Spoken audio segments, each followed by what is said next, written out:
from Melissa Story from Alberta Wildfire, and then we'll move over to Stephen Lacroix, Senior Assistant Deputy Minister and Managing Director for Alberta Emergency Management Agency, and then we'll take your questions. Melissa, go ahead. Good afternoon. There are 150 wildfires burning in the forest protection area. 43 of those are out of control, 47 are being held, and 60 are under control.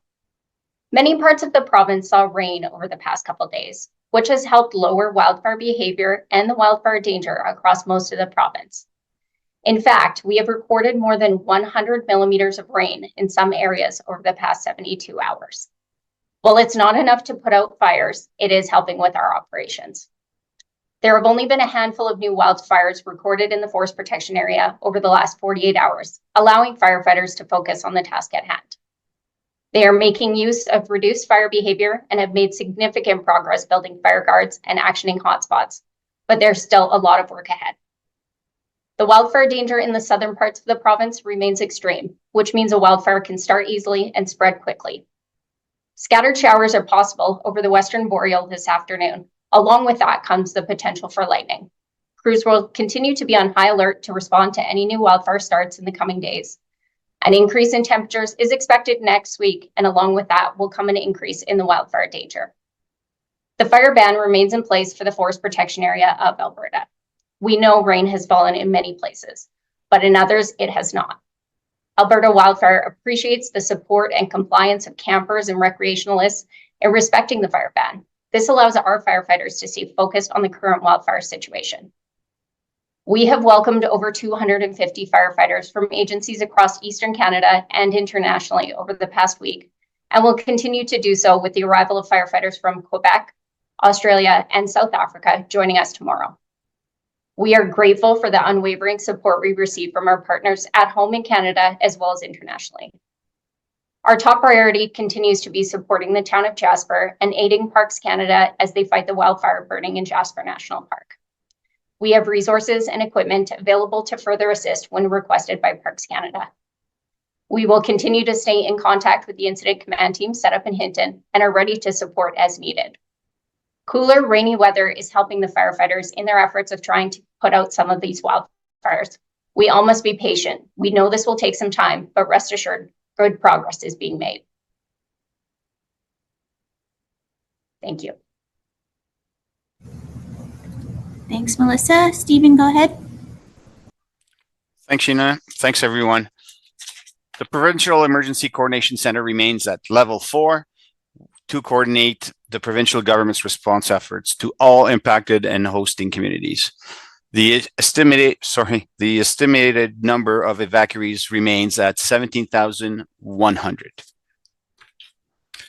As Melissa said, the wildfire situation across the province continues to be challenging. Our thoughts are with all those who are evacuated from their communities.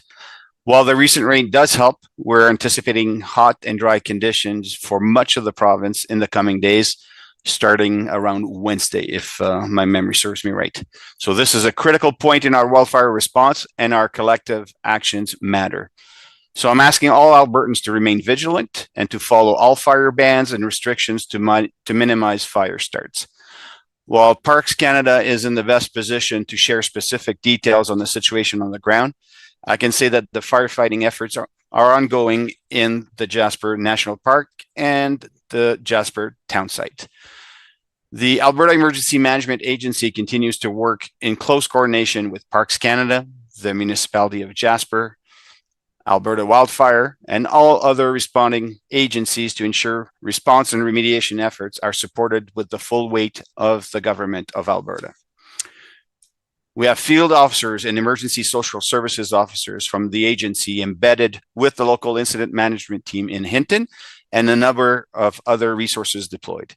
These field officers are a key connection point between emergency responders and the Provincial Emergency Coordination Center, where emergency management staff are always available to coordinate requests for additional supports and resources.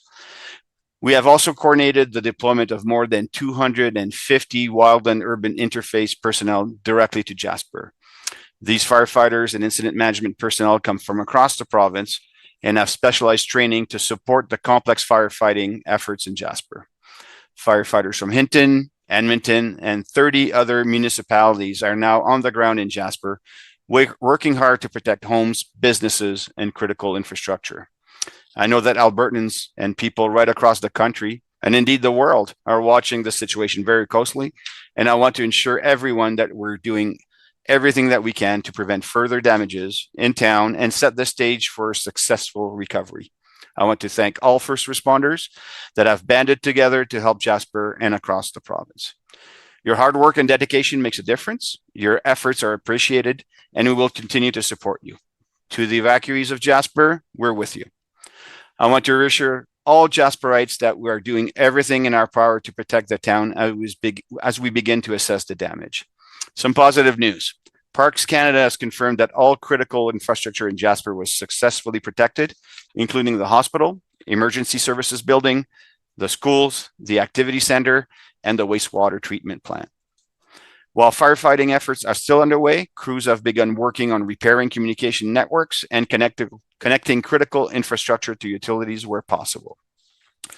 While so much public attention has understandably been focused on Jasper, I want to remind everyone that we continue to have evacuation orders in place for other areas of the province due to wildfire. An evacuation order remains in effect for parts of the municipal district of Bighorn. An evacuation alert for the surrounding area is also in effect. Evacuation orders are also in effect for all 3 communities of the Little Red River Cree Nation and the community of Chippewan Lake. If you're under an evacuation order, please register online as an evacuee at emergencyregistration.alberta.ca. That's emergency registration in one word, .alberta.ca. Doing so will help you more easily access resources and important information like updates and re-entry plans.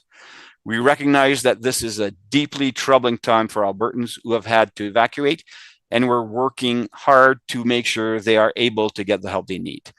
If you are part of a mandatory evacuation order exceeding a minimum of 7 days, including temporary foreign workers, you're eligible to receive a one-time payment of $1,250 for each adult and an additional $500 for each child under the age of 18. For evacuees from Jasper, we recognize that you will be away from your community for more than 7 days, and effective yesterday, eligible residents can now apply for relief. The John Doe Prairie and Fox Lake communities of the Little Red River Cree Nation became eligible yesterday and can apply starting today. As I said earlier, all our Albertans across the province need to remain vigilant. There are many wildfires burning across the province, and being prepared can save your life. If you haven't done so already, please download the Alberta Emergency Alert app. This is a great way to ensure you receive critical information about immediate situations, where it is happening, and what actions you and your family can take to stay safe. I also encourage everyone to have at a minimum, a 72-hour emergency kit ready with food, water, critical documents, a first aid kit, medication, and so on. Do not forget about your pets. Whether you're close to an area that is currently impacted or not, being prepared is always a good idea. Visit alberta.ca/be prepared to get started. Again, alberta.ca/be prepared. There you'll find helpful emergency preparedness resources, including fact sheets, videos, checklists, infographics, and much more. Finally, we know that there's a lot of information circulating about the situation in Jasper, including some that is misleading or unverified. To that end, the government of Alberta is hosting a telephone town hall on Monday, July 29th at 6:30. That's Monday, July 29th at 6:30 p.m. Albertans are invited to join the town hall to get updates on the wildfire situation and answers to any questions you may have.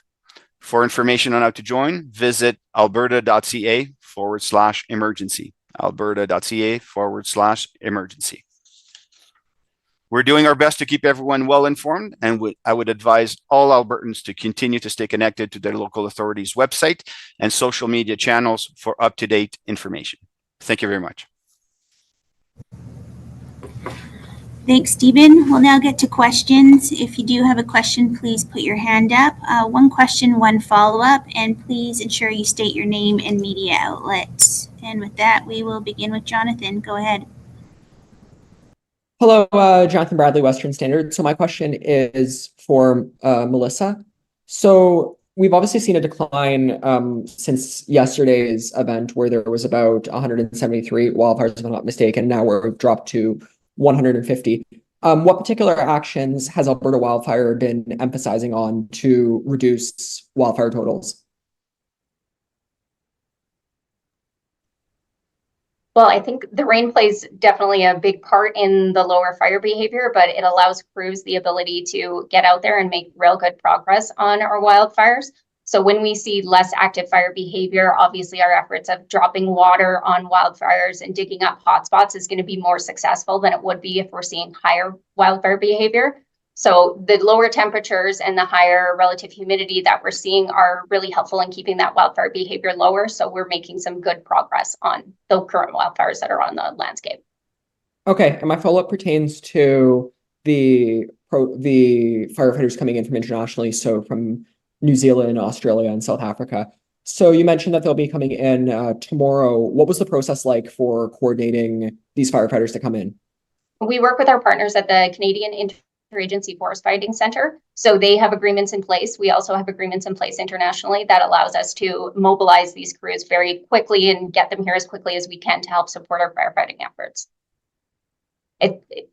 Sharing international resources is something that we've been doing for years. It's something that all agencies do when we need those surge volumes of firefighters. It's a useful, helpful tool that enables us to get people on the ground as quickly as we can. And in turn, we're able to offer our services to other agencies when we're quieter at home. Thank you. Thank you. Eric Bay, go ahead. Hi, Eric Bay, Global News. This will also be for Melissa. Just do you have any updates on the fires that are affecting the one affecting Little Red River Cree Nation and also the one affecting Chip Lake? So the wildfire, the SEMO wildfire, which is burning the closest to the Little Red River Cree Nation, has not grown in a number of days now. We've seen very low fire behavior on it thanks to the rain. It did receive some rain in many parts of the fire. It's been anywhere from 20 millimeters to 40 in certain areas. So crews are continuing to go back. We are working on that reinforcement line that would be adjacent to the highway to ensure that when it is time for re-entry into those communities, they are safe to do so. Oh, and sorry, your other question was about Chippewa Lake. That wildfire is still burning out of control. I believe it's close to 12,000 hectares. It did receive probably the most rain that we have seen in the province. So it's upwards to 80 to 100 millimeters. Crews are going to continue to go back and check and make sure that it is safe for folks to return to that community as well. Thanks. And just on the resources too, you mentioned firefighters coming in internationally, also redeploying to Jasper. Just how are our province's resources looking when it comes to being able to respond to fires throughout the province? Well, I mean, we're accessing those surge resources from internationally. These fires are going to burn on the landscape for quite some time. So these folks are very helpful when it comes to sustained action on the wildfires. So we do have enough resources here in the province, and we, of course, will help Jasper if they require it. And when they need it, we will be prepared to send folks there as well. We do have these agreements in place so that we can predict and be able to action fires for some time into the future. Thank you. Thanks, Melissa. Jordan, go ahead.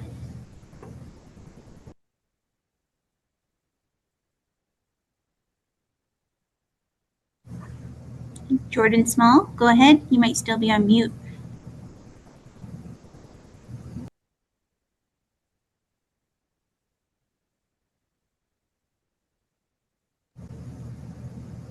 All right. Oh, nope, hand is down now. All right, do we have any other questions?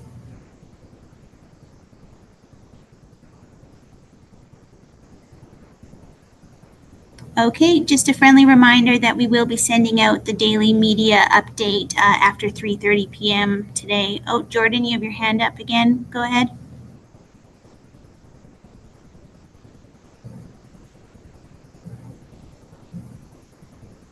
All right, Jordan, you might be having some difficulties, so if you want to just send through your questions, send them through to aema.media@gov.ab.ca, and we can look into that for you. Thanks everyone for joining. And again, the media update will come out after 3:30 today. Thank you.